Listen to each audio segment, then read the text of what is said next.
Learning French to leave Britain. Hi, my name's Chris, I'm a French teacher at OuiCommunicate, and in this video I'd like to talk about this very scenario.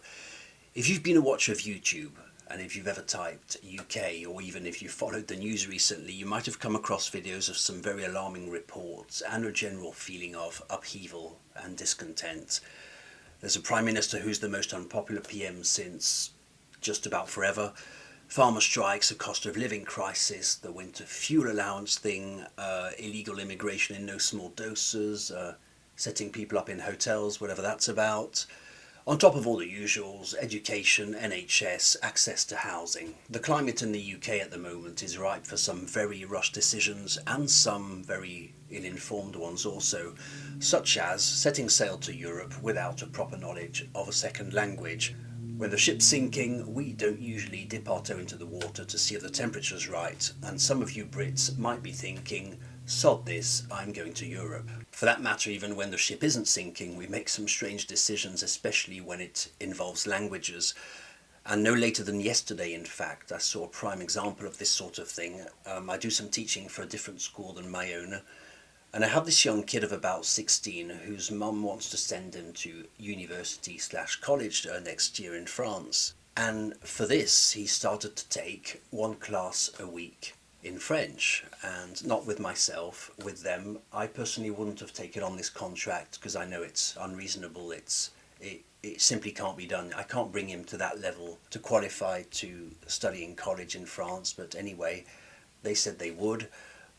I find it borderline dishonest, but anyway, that's the way it goes. And so this kid's American that I teach, and he speaks an Americanized version of French, the type of which realistically wouldn't get him into a proper French high school. I don't think they would accept him based on his level. Maybe he'd make it into a primary school, that's the level we're talking about, but certainly not a high school. So his mum decided it would be a realistic idea, a realistic plan to send the kid to France next year. And I told him, I was alone in a lesson yesterday, and I told him, listen, well, first of all, college in France, college/university is not what you think it is compared to what we see in America, but certainly you really have to have a very, very high level of French, and once a week isn't going to do it. Even a year from now, once a week isn't going to do it. You really have to have a level of French at that level where you can native speaker level, essentially. You have to have, you need to understand all the nuances of French. You need to be at that literary level. And I'm all for saying that everything's possible, you can achieve what you want, but in the case of this kid, I just don't see how he's going to achieve a literary level of French within a year and a half from where he's at the moment with one lesson a week. I just don't see this thing happening, and this just goes to show that when languages are involved, people do tend to make some strange decisions. There's just no guessing what people think, and this is partly why I'm making this video. Who knows, it might help someone out, at least I hope so.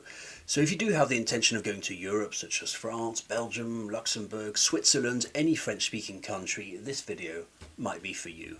See it as a list of things you'll want to consider, a video in the type of, I wish someone had told me. Let's start by talking about the role of English in Europe. As you consider moving to Europe, some Brits might be thinking, well, that's at least one asset I have. I speak perfect English, and besides, all Europeans speak English, so I can at least survive for some time in Europe because I speak English. Well, let's talk about France first. This will probably sound a bit rough, but if you don't know this, let me inform you politely and kindly, there is as much English in France as there is French in Britain, and that should give you a clear picture of how valuable or how needed English is in France. This really should give you a clear idea of the skills you bring to the table with your native level of English. If you're thinking of going to France, they're not going to wow at you for speaking English. There's absolutely no wow factor about it.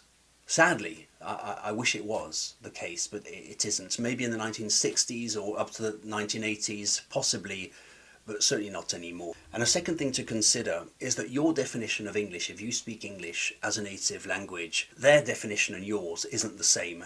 And what I mean is that what Europeans mean when they say, I speak English, when they use English, is that they're using words that belong to the English language.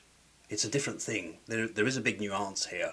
there's a whole chunk of the skill of the English language that they're not using, and it's almost like a diet version of English that they're using in Europe. So the way you use English as a native language is almost not the same language. I'm talking about the richness of the intonation that you use as a native. I'm talking about the sayings that you use, or the strength of your local accent, because European high schools don't know your version of English. I can guarantee that. And even the university teachers, I don't think they know it either, from what I've seen at least. So can they understand you? Yes, of course they will be able to understand you, but can they communicate effectively with you?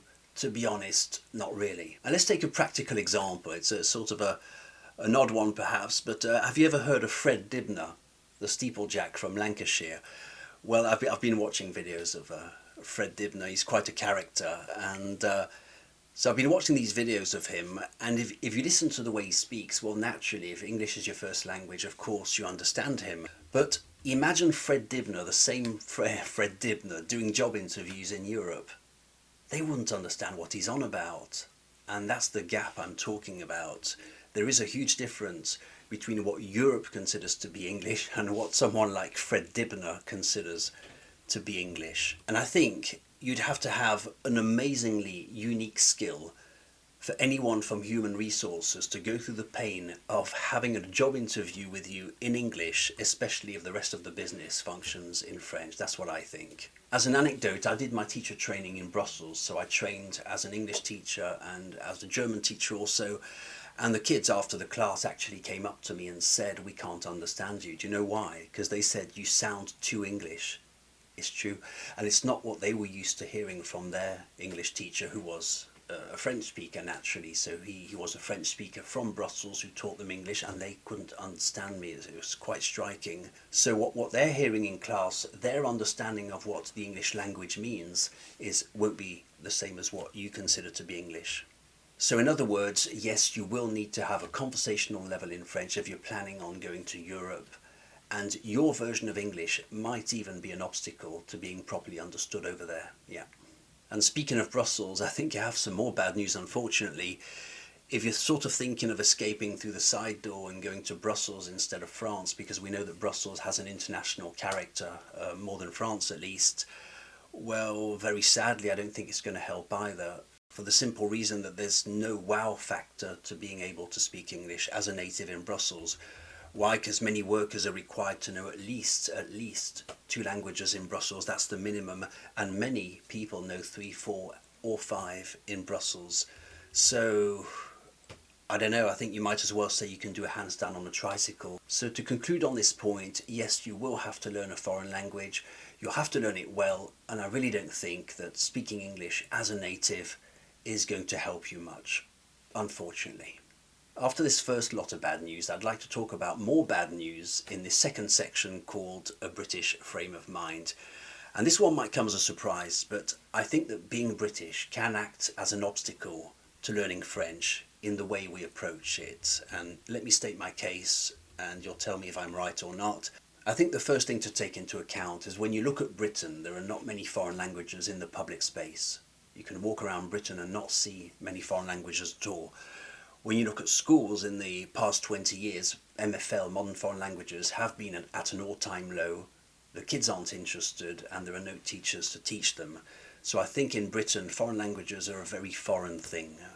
It's not particularly in the British culture to learn languages. I've noticed also in my lessons that there's a very self-disparaging character, a very self-disparaging trait of Brits that's found in sentences such as "my grammar is awful," "we Brits are so bad at languages," and it becomes a sort of self-fulfilling prophecy. I think a lot of Brits underestimate the nature of learning a language. I've seen this several times in my classes. I think they underestimate the need of an analytical understanding of languages, which might not be the most British trait either. If we look at a lot of GCSE tests, language tests, I think it's all about understanding the general meaning, getting the gist of it. It's more about understanding foreign languages in a passive way. I think that's the British way of teaching languages. I think that this approach can act as a type of social conditioning when you learn languages later in life. I've been through a lot of these GCSE textbooks, revision guides, preparation exercise books, and I noticed that they try to simplify French in such a way that, well, if you learn the shortcut, you'll be ready for the exam. And it's almost childish, I find, as a French teacher, bright colours and shortcuts, and it's almost as if they were trying to rush kids through a formality when they teach foreign languages in British schools.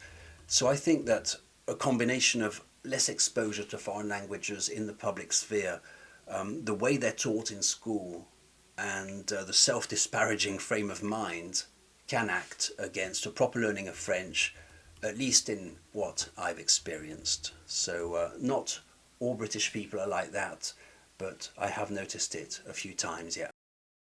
In this third section, I'd like to talk about the nature of the French language. It's going to be more bad news, but don't worry, I will be ending on some very good news for you Brits who want to learn French.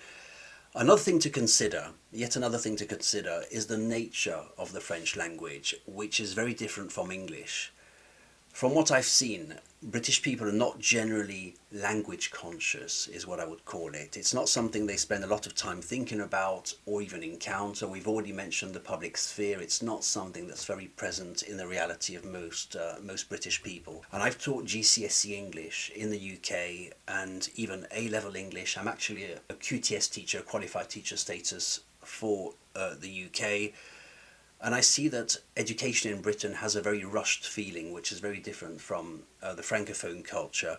And you could almost call it pragmatic. Know the gist of it and you'll be fine. For example, when you study Shakespeare for your exam, for your GCSE or whatever, it's not really about going in depth and analysing the essence of the writing. Shakespeare's taught with the exam already in mind in the British system, almost as if to say, well, this is Macbeth, watch out, because at the exam there'll be a question on who murdered who, and this is what you need to know about Macbeth. You could almost say that you study the thing, the subject, with the question at the same time. It's very odd, it's very different from exams in Francophone Europe. Now, I don't know how much I'm overgeneralising. I didn't do my education in Britain, but I don't think I'm far off the mark either. And I think there's a very pragmatic side to British education.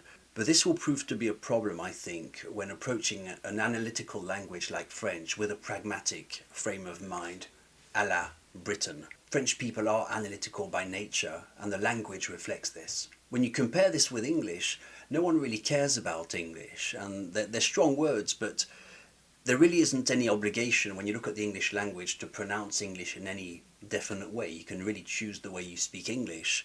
And there's a lot more freedom when it comes to pronunciation, grammar, local accents and tenses even. English is a lot more elastic. And I think that the rigidity of French, the rigid nature of French, the regulated nature of French will surprise a few British people, yeah. We could almost say that English is to plasticine what French is to Lego. And I'll agree that it's a very complex type of plasticine, English, once you start to look into English. But French is, more Lego-like. And in Lego, you have to build straight walls. You have to build straight shapes.